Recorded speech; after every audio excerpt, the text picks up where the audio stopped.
Oi, galera, tudo bom? Então, hoje nós vamos estar corrigindo o primeiro bloco de atividades que eu enviei para vocês. São 10 questões de literatura e eu enviei em 3 ocasiões, né? A primeira parte, a segunda e terceira parte, e hoje eu vou estar corrigindo as 10 questões, tá bom? Então, a nossa matéria, na verdade, né? A gente estava um pouco em dúvida, é literatura, certo? Literatura. Então, a gente estava falando sobre o romantismo e as fases do romantismo. Então, vamos lá. Vamos às nossas atividades para a gente estar corrigindo. Olha só. Primeira atividade é da FUVEST e vai nos perguntar aqui, então, o indianismo dos românticos. Denota a tendência para particularizar os grandes temas, as grandes atitudes de que se nutria a literatura ocidental, inserindo-as na realidade local, tratando-as como próprias de uma tradição brasileira. Então, olha só, nós fomos colonizados pelos europeus e, posteriormente, consequentemente, né, a gente também aderiu a muito da sua cultura, a muito das tradições, culturas, literatura, costumes, foram importados para a nação brasileira. E o índio, né, o índio brasileiro, ele é a grande figura que representa o brasileiro, que representa a nacionalidade do brasileiro, certo? Então aqui, nesses poemas românticos dessa época aqui, o índio ele então retrata, ele denota, ou seja, ele remete a particularidades da nossa cultura, né? Da nossa cultura ocidental, porque nós estamos no Ocidente. Então, elas são inseridas a partir do quê? Da realidade local. Então, o índio, ele vai falar da realidade nossa, né? Ele é o grande herói da nação brasileira, ele é a figura que representa o brasileiro, certo? Então, a literatura nesse período, né, os livros, vão retratar o índio como uma figura de um grande herói, certo? Mostrando, então, as particularidades da nossa cultura ocidental. Então, tratando-as como próprias de uma tradição brasileira, né? Então, o índio, ele vai retratar o quê? A nossa tradição brasileira. Então, o índio, ele é essa figura dos românticos aqui nesse período. Mas vamos lá à nossa questão. Eu tenho esse texto e agora a gente tem as perguntas aqui. Considerando-se o texto acima, pode-se dizer que o indianismo na literatura romântica brasileira. O que era o indianismo na literatura romântica brasileira? A procurou ser uma cópia dos moldes europeus? Será que o indianismo é uma cópia dos moldes europeus, da cultura que era da Europa, né? Adaptou a realidade brasileira aos moldes europeus? Ignorou a literatura ocidental para valorizar a tradição brasileira? Não, ele não ignorou a cultura ocidental, a literatura ocidental. Pelo contrário, o índio vai representar justamente a literatura ocidental, como a gente está aqui falando, certo? E outra coisa, ele não adaptou a cultura aos moldes europeus. Vamos ver mais um pouquinho à frente aqui, ó. Deformou a tradição brasileira? Não, nós nem tínhamos uma tradição. E adaptou-a... Só um minuto. E adaptá-la à literatura ocidental. Procurou adaptar os moldes europeus à realidade. Então, olha só. Nós procuramos, então, adaptar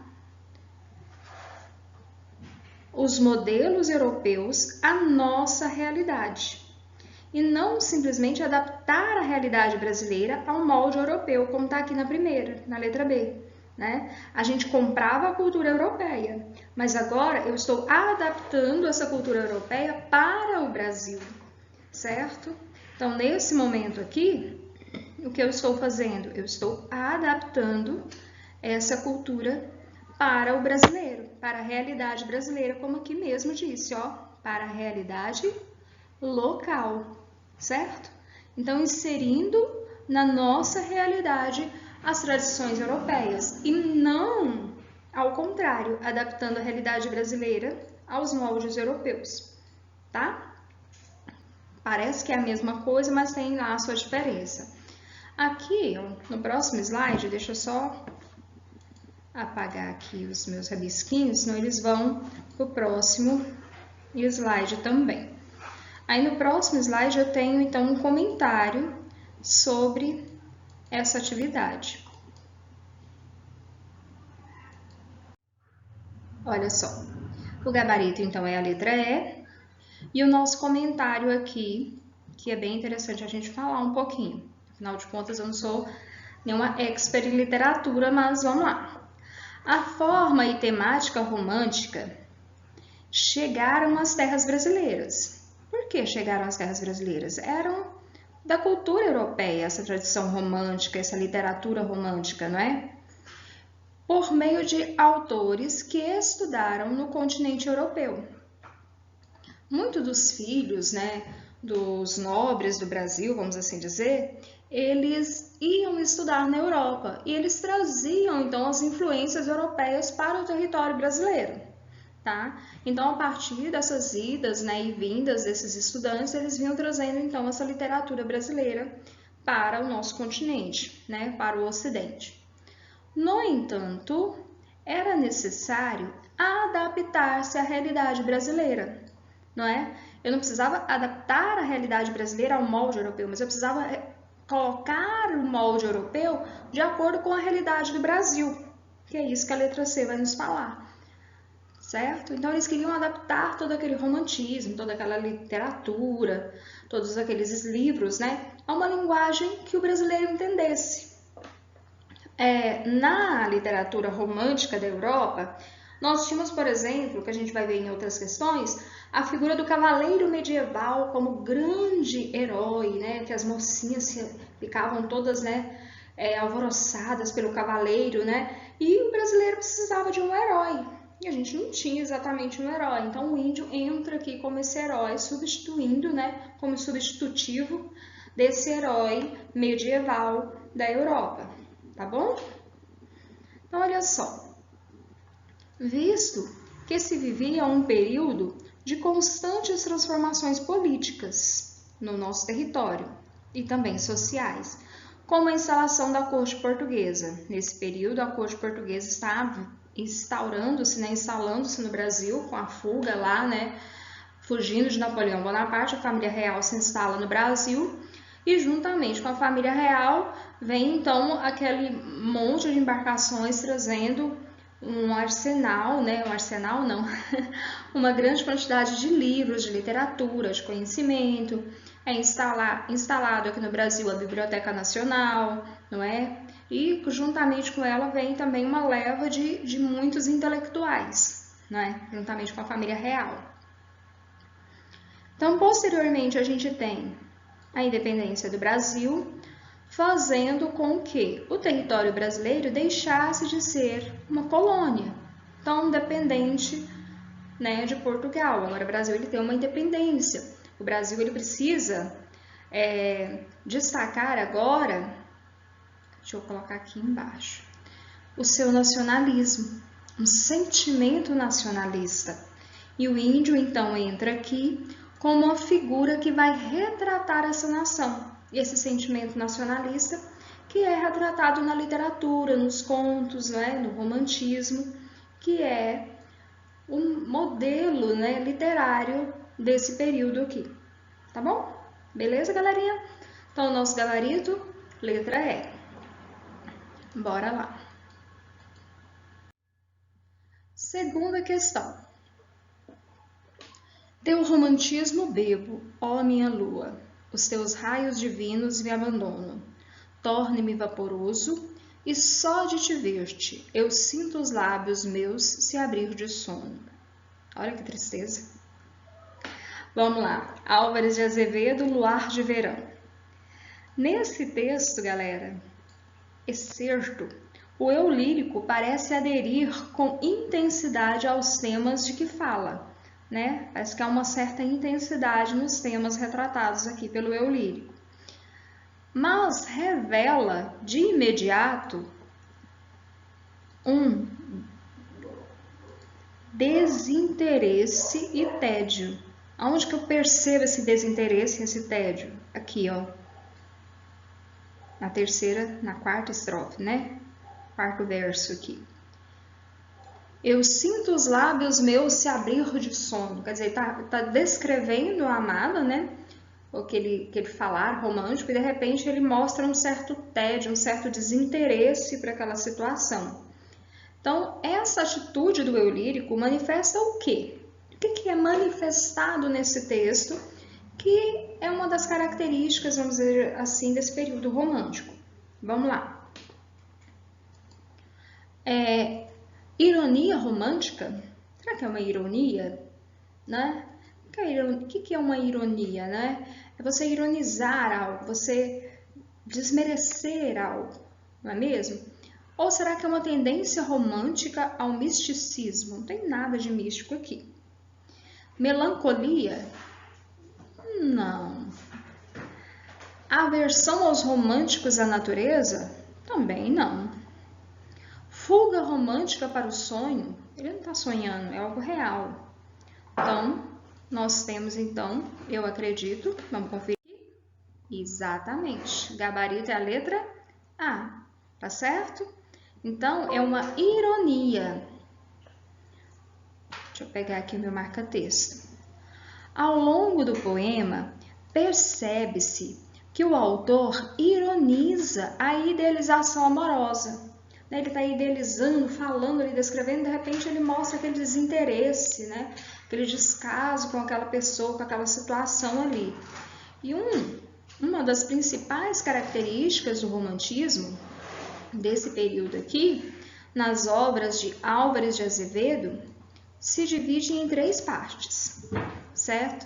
Então, vamos aqui destacar. A primeira segue os preceitos de linguagem subjetiva do romantismo. Uma linguagem subjetiva é quando eu estou falando das minhas particularidades, eu como sujeito, algo bem objetivo relacionado a mim. E o autossentimentalismo, ai que dó de mim, mais ou menos isso.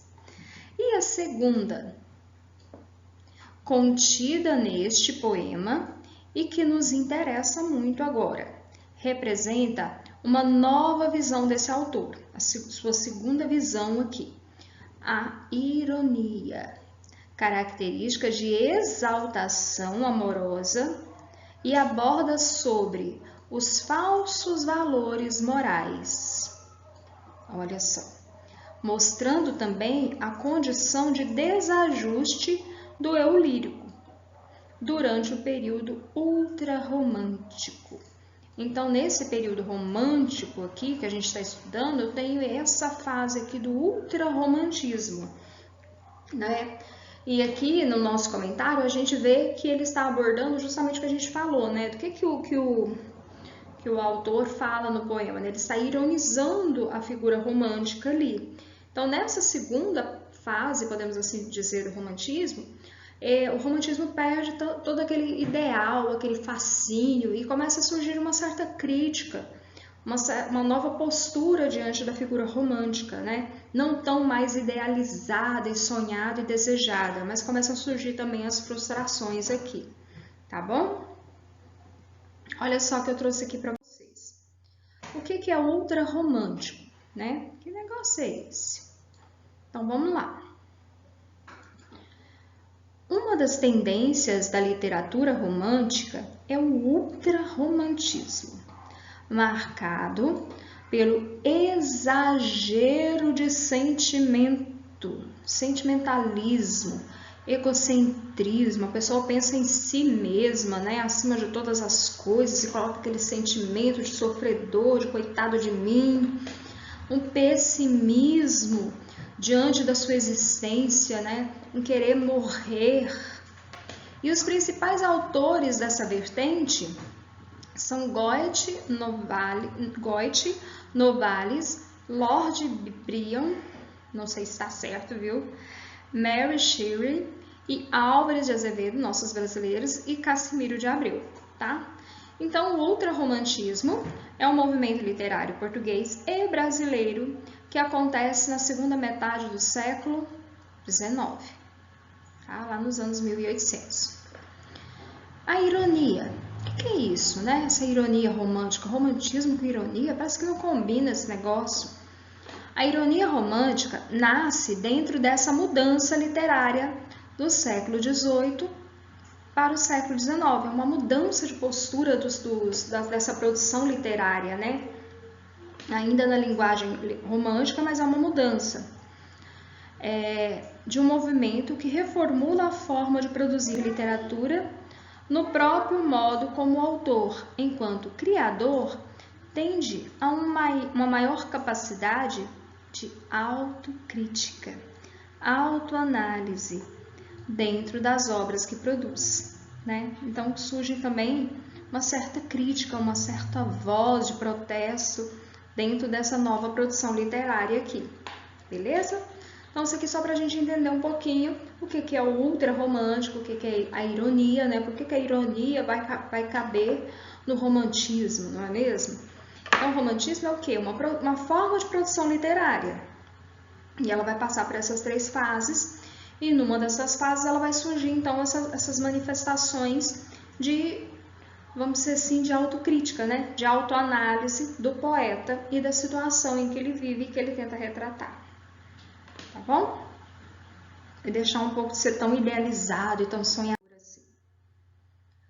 Vamos lá. Só para a gente confirmar, vamos aqui para a questão 3. Leia o poema abaixo e a seguir responda o que é pedido. Mocidade e morte, eu quero viver, beber perfumes, na flor silvestre que embalsama os ares, ver minha alma adejar pelo infinito, qual branca vela na amplidão dos mares. No seio da mulher há tanto aroma, nos seus beijos de fogo há tanta vida. Árabe errante, vou dormir à tarde, à sombra fresca da palmeira erguida. Tomar água. No trecho acima, de Castro Alves, reúne-se vários temas e aspectos mais características de sua poesia, né? Então eu quero saber quais são esses aspectos que são representados aqui nesse poema, tá bom? Então vamos lá. Letra A. Identificação com a natureza, condoeirismo e erotismo. Então, há uma identificação com a natureza aqui nesse poema. O condoeirismo, galera, é uma das últimas fases do romantismo, certo? E ele retrata essa última fase, que é a terceira fase, tá? Do romantismo, e ele retrata falando muito sobre as questões de protesto, de falar do negro, de uma forma de protesto que havia muito marcada nessa terceira fase. Então, o nosso poema ele não está fazendo nenhum protesto, tá? Aspiração de amor e morte, sensualidade e exotismo. Aspiração de amor e morte. Eu quero viver, beber perfumes na flor silvestre que embalsama os ares, ver minha alma adejar pelo infinito. Parece que ele não está aspirando pela morte em momento algum. Sensualismo, aspiração de absoluto, nacionalismo, orientalismo. Nada disso. Personificação da natureza, hipérboles, sensualismo velado, exotismo. Aspiração de amor e morte, condoeirismo, hipérboles. Afinal de contas, aonde está a resposta? Letra A. Castro Alves é o autor mais importante da terceira geração romântica, também conhecida como condoreira, tá? A condoreira, galera, relacionada ao condor, ao pássaro, tá? Sua poesia possuía uma denúncia social, como, por exemplo, abordava seus anseios pela abolição da escravatura, como eu falei para vocês, o condoeirismo, né? é aquele momento em que o romantismo ele parte para uma nova vertente, para um novo estilo, e um estilo de fazer protestos com a sua literatura. E sobre a época em que vivia, né? Como também aprofundou sua lírica amorosa por meio de uma sensualização feminina. Então, a figura feminina, na primeira fase romântica, era vista como pura, como inalcançável e inatingível, e nessa fase agora, né, a figura feminina ela é sensualizada, certo? Ela é vista como algo sensual, como algo desejável, diferentemente da primeira fase do romantismo. Além disso, também possui um sentimento de nacionalismo. Por que nacionalismo? Esse sentimento de libertação dos escravos, de mostrar à nação quem eu sou, né? De onde eu venho, a quem pertenço, diferente das gerações anteriores, pois afastava-se da relação de idealização, principalmente a primeira fase romântica, né? A figura feminina era algo idealizado, sonhado, mas não era alcançado. Era um amor que não se concretizava, né? E aqui agora não, nessa terceira fase, na Condoreira, que é baseado no pássaro condor, né? Lá dos Andes. Então, ela representa justamente essa questão dessa libertação, dessa idealização e da realização, né? Dentro dos poemas, tá bom? Olha só, trouxe aqui para vocês uns exemplos para a gente discutir um pouquinho e falar sobre o que é a condoreira. Condoreirismo é o nome atribuído à vertente social abolicionista, certo? Da poesia romântica. Então, a poesia romântica vai ser como se um manifesto, né? Uma forma de se manifestar contra a escravidão. E é conhecido também como a terceira e última geração da poesia romântica. Eita, precisava passar por cima, senão, né? Deixa eu pegar aqui o marcador de texto que fica melhor. Os poetas condoreiros foram inspirados pelos ideais libertários defendidos por Victor Hugo, certo? Segundo o mestre francês Victor Hugo, né, a arte não deve buscar apenas o belo, mas, sobretudo, o bem. Então, a arte deve ser usada não apenas para exaltar o que há de belo, o que há de bonito, de desejável, mas também para mostrar o que é o melhor a se fazer, né? Então, ela surge como esse manifesto para mostrar o quê? O que era melhor a ser feito, tá bom? Como um dos pilares do bem e a liberdade, os poetas condoreiros criticavam e refletiram sobre as condições sociais dos escravos negros. Então, um dos principais temas dos poetas nesse período são as questões sociais e principalmente da escravatura, tá? O condoreirismo deve ser um símbolo de liberdade. O côndor, né, era o símbolo da liberdade. O côndor é um pássaro típico dos Andes, capaz de sobrevoar altitudes muito elevadas. Tá? Então, é como se esse pássaro, né, adquirisse a liberdade, você solta ele ali, né, e ele vai voar muito alto, né? Então, era um símbolo de liberdade que esse pássaro simbolizava e foi o nome atribuído a essa terceira fase do romantismo. Ok? Vamos à nossa quarta questão. Eu deixo a vida com deixo o tédio. Do deserto poeta caminheiro, como as horas de um longo pesadelo, que se desfaz ao dobre de um mineiro. Olha que loucura. Eu deixo a vida com deixo o tédio. Do deserto poeta caminheiro, com as horas de um longo pesadelo, que se desfaz ao dobre de um mineiro. Esses versos de Álvares de Azevedo significam o quê? Né? Isso que a gente quer descobrir aqui. Revolta diante da morte, eu deixo a vida com deixo o tédio, do deserto poeta caminheiro. Será que está com revolta da morte? aceitação da vida. Então, esses versos de Álvares de Azevedo significam então o quê? Revolta diante da morte, aceitação da vida como um longo pesadelo, né? Parece que a vida é um pesadelo, está difícil demais passar por ele. Aceitação da morte como a solução, né? Será que a morte seria a solução para ele? Porque eu deixo a vida com deixo tédio, quer dizer, essa vida tá muito entediosa, tá muito difícil, né? Como as horas de um longo pesadelo, quer dizer, a vida parece que é um pesadelo constante, que se desfaz ao dobro de um mineiro. Ou será que quer dizer que é a tristeza pelas condições de vida? Alegria pela vida longa que teve? Pelo contrário, né? Parece que não há expressão de alegria aqui, né? Será que nós temos então uma revolta diante da morte? Não. Aceitação da vida como um longo pesadelo? Também não. Aceitação da morte como uma solução? Vamos ver se esse tema da morte também vai ser bem discutido nas gerações, tá? E olha só, nosso gabarito é a letra C, que é justamente, né, essa questão da aceitação da morte, tá? Então, olha só, a segunda geração, que vai falar bastante sobre essa questão da morte, né, que é uma geração que já vem com a ironia, lembra da ironia, não é?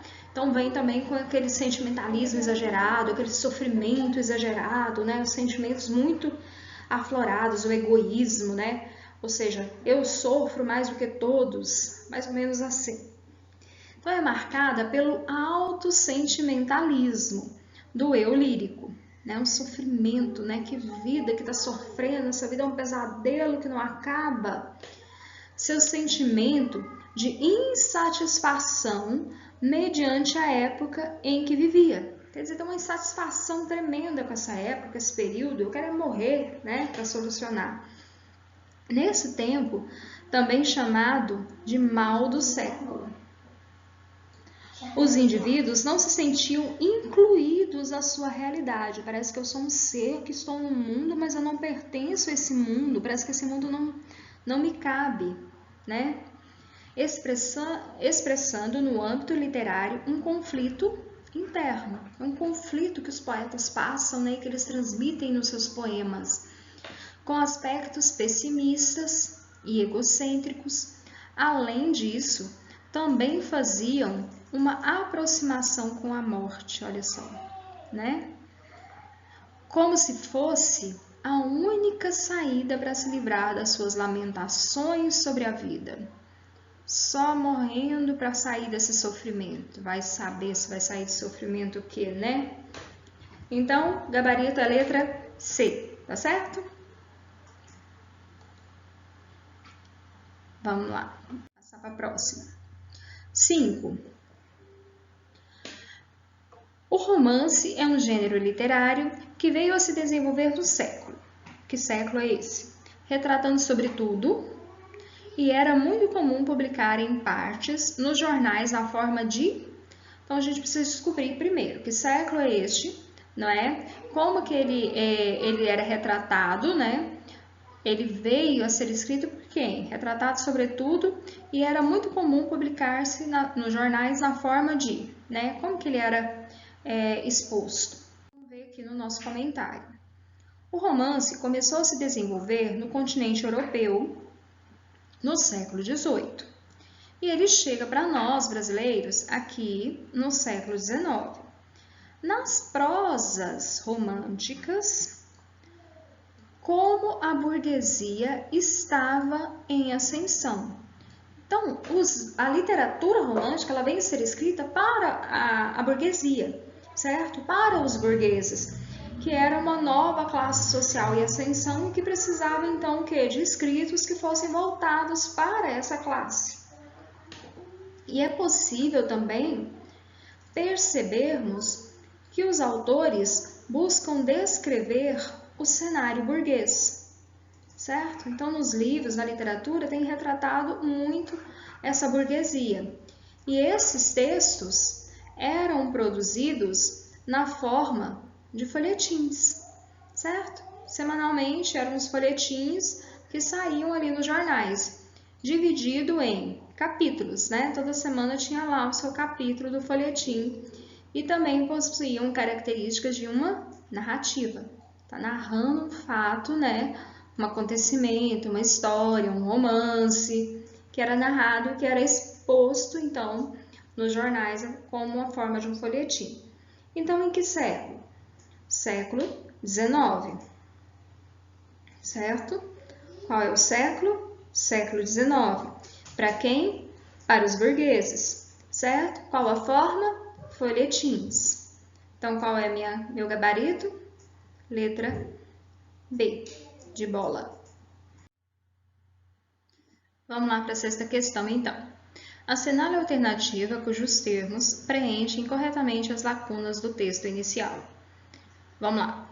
Foi característica das preocupações, do poeta tomar como protagonista dos seus poemas a figura do, afirmando em seu caráter heróico, em sua bravura, em sua honra, qualidades que, a rigor, o identificavam com o mais digno cavaleiro medieval. Não sei se vocês se lembram, mas eu falei para vocês que a figura do índio brasileiro, ela vem em substituição, podemos assim dizer, dos cavaleiros medievais, que eram os grandes heróis da Europa, certo? Então, aqui, né, eu preciso, então, que foi característica das preocupações, né, do poeta tomar protagonista de seus poemas a figura do quê? Do índio, tá certo? Do índio brasileiro. Então, eu tenho índio aqui na letra A, não é? E nas outras questões eu estou falando sobre o sertanejo, o operário, o caipira, o trabalhador, não é mesmo? Então, para começo de história, para eu matar aqui, eu venho aqui, ó, cavaleiro medieval. O cavaleiro medieval era o grande herói da Europa e o índio, o nosso grande herói brasileiro. Então, foi característica das preocupações nacionalistas. Por quê? Porque eu queria retratar a nação brasileira, eu queria dar identidade para a nação brasileira, voz para o Brasil, vamos assim dizer, né? E o poeta tomar como protagonista de seus poemas, né, a figura do índio, né? Então, esse poeta foi Gonçalves Dias, tá bom?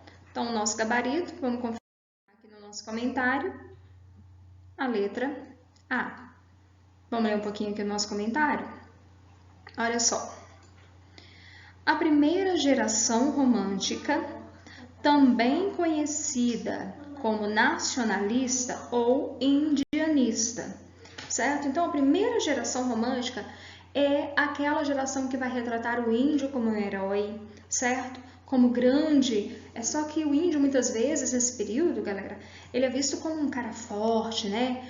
Um cara bonito, e muito moldado aos moldes das características de um europeu, tá? Então é um índio um pouco distorcido ainda, mas ele é o grande herói e a grande figura da literatura, mostrando o quê? A nossa nacionalidade. Foi influenciado pelo contexto histórico da época, que buscou criar uma identidade brasileira. O que eles queriam criar? Uma identidade, uma nacionalidade, um sentimento de pertencimento. Eu preciso de uma figura que represente essa nação. E quem melhor do que o índio que já estava aqui, não é mesmo? Para representar essa nação. Então, por meio da figura nativa, o índio, né? Gonçalves Dias, nosso escritor, foi um dos principais autores dessa geração. Qual geração? Primeira geração, tá? Já as outras alternativas não fazem referência nenhuma a esse romantismo da primeira geração e também de Gonçalves Dias, tá bom? Então, bora lá, senão vai ficar muito comprido nosso vídeo. 7. Analise as declarações sobre o romantismo no Brasil. Então, eu tenho aqui algumas proposições, eu preciso saber quem é verdadeiro e quem não é, né? Vou tirar aqui o cursor. O público leitor romântico se constitui basicamente de mulheres estudantes? Será que o público, né, que lia os romances era basicamente as mulheres, né, e os estudantes? O que vocês acham? Com a popularização do romance romântico, obras passaram a ser escritas para um consumo, né? Essas obras começam a ser produzidas para um público que consumia essa obra, tá? Havia um público consumidor. O romance romântico veio atender uma necessidade de um público predominantemente rural. Não, a burguesia estava nas cidades, certo? Burgueses, vem de burgo, de cidades. Eram aqueles que estavam conquistando, né, essa nova, uma ascensão de classes. Então, essa daqui é falsa, certo? E aqui nós temos verdadeiro e verdadeiro, tá certo? O público leitor era basicamente as mulheres e os estudantes, e sim, ela passa a ser produzida para uma população, para um consumo, tá bom? Então, o que nós temos aqui? Letra D. Vamos conferir o nosso comentário? Exatamente, tá bom? A única informação, vamos ler aqui o nosso comentário aqui. A única informação que não condiz com a escola romântica é o item 3, né, que está falando sobre uma produção literária para o público rural, o que não é verdade. Beleza? Bora lá para 8. Mackenzie. A natureza nessa estrofe. Do tamarindo à flor abriu-se a pouco. Já solta o bagori mais doce aroma, como prece de amor, como estas preces, no silêncio da noite o bosque exala. Observação, tamarindo, né, que é uma árvore frutífera, a gente conhece bem aqui da nossa região. O bogori é um arbusto de flores brancas. Então, do tamarindo a flor abriu-se a pouco, já solta o bogori mais doce aroma, né? Está falando de coisas, exaltando a natureza, falando da natureza e mostrando o que? Esses aromas, esse prazer, né, dessa relação com a natureza aqui. Como prece de amor, como essas preces, no silêncio da noite o bosque exala. Então parece que havia um prazer, né? Quando se falava nesses versos, assim, dava aquela sensação de prazer. Então olha só. Letra A. É concebida como uma força indomável que submete o eu lírico a uma experiência erótica instintiva? Nada a ver, né? Tem nada disso. Expressão de sentimentos amorosos é representada por diversidade mítica da tradição clássica? Nada de mítico. Funciona apenas como um quadro cenográfico para o idílio amoroso? Só um cenário? Será? Parece que é muito mais do que um simples cenário, né? Tem todo um sentimento. É recriada objetivamente com base em elementos da fauna e das floras nacionais. Essa aqui está complexa, né? Letra B. Gonçalves Dias é um dos principais nomes da primeira geração romântica, certo? E nesse poema ele relaciona seus sentimentos amorosos junto à descrição do cenário. Então, o seu sentimento ele está sendo descrito através desse cenário, da natureza, certo? Então, percebemos a expressão de seus sentimentos a partir do quê? Da comparação. Como prece de amor, como estas preces, né? É como se as manifestações da natureza ali, né, fossem uma manifestação dessas preces de amor também. Tá? Então, o nosso gabarito, letra B. Beleza? Bora lá. Estamos quase lá. 9. Nos versos evidenciam-se as seguintes características românticas. Meus 8 anos, oh, que saudade que tenho, da aurora da minha vida, da minha infância querida, que anos não trazem mais. Que amor, que sonhos, que flores, naquelas tardes fogueiras, à sombra das bananeiras, debaixo das laranjeiras. Cassimiro de Abreu. Vale ressaltar que Cassimiro de Abreu morreu aos 21 anos, tá? Então, olha bem esse saudosismo, né? Essa saudade da infância, né? os poetas dessa época que retratavam muito a questão da infância como sendo aquele momento sublime, sem defeitos, sem falhas, o melhor momento das nossas vidas, né? E às vezes a gente fala, nossa, coisa melhor que tem é ser criança, né? A melhor fase da vida é ser criança. Você conta isso para criança, eles apelam, né? Mas é mais ou menos isso. Então ele morreu extremamente jovem, 21 anos, e já escreve com esse saudosismo tão grande, parecendo um senhor de uns 70, 80 anos, lembrando da infância, né? E de todas as belezas, né, que a infância tinha. Só um minutinho. Vamos lá. Então aqui eu tenho algumas questões, né, para falar sobre o que esse poema retrata, né? Qual dessas características? Nacionalismo e religiosidade? Não. Sentimentalismo e saudosismo? Será que tem sentimentalismo nesse poema? Saudosismo? Parece.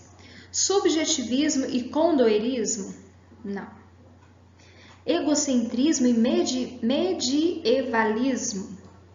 Também não. Bironismo e idealização do amor? Não. Essa daqui, letra B, de bola. Vamos confirmar? Bora lá. Gabarito B. Então, olha só. No poema Cassimiro de Abreu, conseguimos perceber a apresentação de sentimentos do eu lírico. É um sentimento de saudade que dói, né? Lá da infância. Então, no romantismo, era muito comum os autores produzirem uma fuga imaginária frente à realidade. Então, assim, a realidade eu estava passando por muitas dificuldades, então eu fugia para aquele momento da infância, lembrando da infância e do saudosismo que eu tinha e que era a melhor fase, a melhor época da minha vida, não é? Uma época de pureza e inocência, certo? Então, esse saudosismo era retratado, então, nos poemas nesse período aqui de Cassimiro de Abreu, beleza? 10. Demorou, mas chegamos lá. PUC. Assinale a alternativa que identifica as qualidades do romantismo, presente no poema O Poeta, de Álvares de Azevedo. Então, vamos lá. Quais são as características? No meu leito adormecida, palpitante e abatida, ó amante do meu amor, os cabelos recendendo nas minhas faces correndo, como luar numa flor. Bem romântico, né? Vamos lá. É do romantismo pela imagem da mulher amada e idealizada?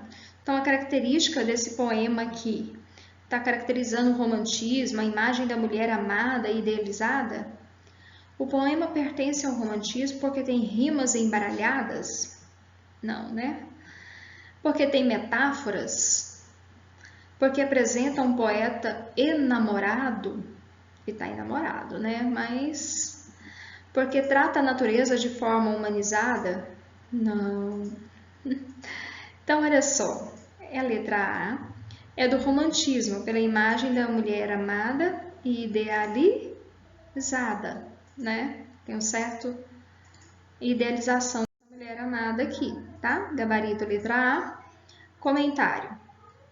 No poema de Álvares de Azevedo, percebemos que o eu lírico idealiza, né, a imagem feminina. Ela é idealizada, sonhada, né? A linguagem subjetiva é a presença da pontuação exclamativa também, reforçam e contribuem para a formação de seu significado. Então, a pontuação aqui também, né, aquela ênfase, né, daquela mulher desejada, né, que está ali, que ele sente o perfume. O eu lírico compara a amada com elementos naturais, que fazem referência não somente à beleza dela, né, como também à pureza, à inocência, relacionando-a com uma flor, tá? Bem típico da primeira fase do romantismo, beleza? Então, olha só, eu trouxe um resumozinho aqui para vocês sobre o romantismo, tá? Então, o romantismo no Brasil passa por 3 fases e a gente vai falar bem rapidinho aqui a característica dessas 3 fases, beleza? Então, olha só. No início, o romantismo brasileiro, ele começa a ser publicado na revista Niterói, escrita como, por exemplo, por Araújo Porto e Gonçalves Magalhães, tá? 1822. E a sua primeira geração, né, é marcada pelo nacionalismo e pelo indianismo, tá? Então, a primeira geração romântica é marcada pelo nacionalismo, eu quero identificar essa nação e vou identificar essa nação através da figura do índio. A afirmação da identidade brasileira é muito retratada, tá? O resgate do índio como símbolo da nação. E os principais autores, Gonçalves Magalhães e Gonçalves Dias. Segunda geração é marcada pelo mal do século, pelo sofrimento, pelo aquele egocentrismo, né? Obscuros, né? Aborda temas obscuros como a morte, os amores impossíveis e a escuridão. Principais autores, Álvares de Azevedo, Cassimiro de Abreu. Terceira geração, Condoreira, né? Uma geração de protestos. Só um minutinho. Aí, ligando aqui. Então, essa terceira geração é uma geração de protestos, tá? Os poetas desenvolvem, então, poesias com temas sociais. Destaque para Castro Alves, Souza Andrade, Tobias Barreto. O fim do romantismo. Quando que chega o fim? E início de uma nova fase que vai ser o realismo. Né? Vou sair do romantismo e vou para a realidade. Memória Póstumas de Brás Cubas. É um marco, né, dessa mudança aí de Machado de Assis. Tá bom? Então, ela vem de 1822 até 1881. Ok? Gostaria muito que vocês marcassem e fizessem esse resumo também no caderno de vocês. Então, fase do romantismo. Primeira fase, nacionalismo, subjetivo, né? Sonho, idealização. Segunda fase, pessimismo, a morte. Lembra lá do poema que falou, né, que a única solução era a morte, né, dessa vida difícil. Terceira fase, o condoeirismo, né, marcada pelos protestos, por uma crítica social, por uma luta pelas questões sociais. Então, galera, aqui nós temos algumas imagens dos principais autores do período romântico, tá? Temos Gonçalves Dias, Castro Alves, José de Alencar, Álvares de Azevedo, Gonçalves de Magalhães, Cassimiro de Abreu, Fagundes Varela e Manuel Antônio de Andrade, tá bom? Esses foram os principais poetas, né, que retrataram então essas fases românticas no Brasil. Não se esqueçam, 3 fases, não é? Uma marcada pela idealização, pela subjetividade, a outra marcada pelo pessimismo, pela morte, não é? Desejo de morte. A outra fase marcada pelos protestos, pela questão social, e que vai marcar então depois a fase posterior, que será o realismo, né? Acorda aí, romântico, vamos para a realidade. Beleza? Então, fiquem aí com essas respostas, não é? Que a gente teve, então, desse primeiro pacote de atividades, né, sobre a fase romântica. Essa semana eu já enviei mais atividades para vocês, depois a gente vai estar corrigindo, tá bom? Fica com Deus, galera, saudade de vocês, beijão, fica com Deus, tá? Tchau, tchau.